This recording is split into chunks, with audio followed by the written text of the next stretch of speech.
The Japanese government is tightening regulations on overtime. The goal to change the notoriously long hours at the office. CCTV's Terence Terashima reports from Tokyo. One might have an image of Japanese as diligent and workaholic people, working long hours till late in the night. In some ways, it is true. It's the labor culture here. Japan's average overtime is said to be around 47 hours a month. But experts say these are the official reported figures, as many employees would only count the hours spent on essential work and not the actual hours in the office. Workers typically use less than half of their annual leave. According to Labour Ministry's survey, employees took less than half of 18.5 days average entitlement for decades. To change the notorious labour environment in Japan, the Japanese government is considering to introduce limits to company overtime.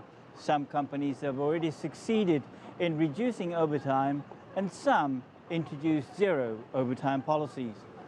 The Ryohin Keikaku company, more publicly known as the Muji brand, introduced zero overtime policy for a decade. Employees are to leave at 6 p.m. and manage to retain the residual workers past the designated time to 6%. It was important to streamline our business processes and at the same time keep our productivity. Each department discussed the essentials, redundant work, and improved communication. We managed to work towards zero overtime in phases.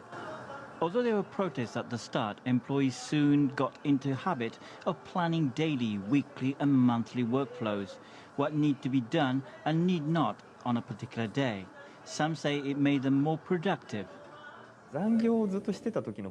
When I worked overtime, my mind never switched off. Not working overtime let me see things from a different perspective. It gave me time to study, and that in turn contributed to my work. The Labour Ministry has set up a task force to eliminate excessive labour and began to crack down on employers that force their employees to perform excessive overtime. However, experts say Japanese also have to change their labour psychology, as many hesitate to go home when their colleagues are still working or have reservation in taking holidays, fear of burdening their colleagues, a culture that continued for several hundreds of years. Terence Terashima, CCTV, Tokyo.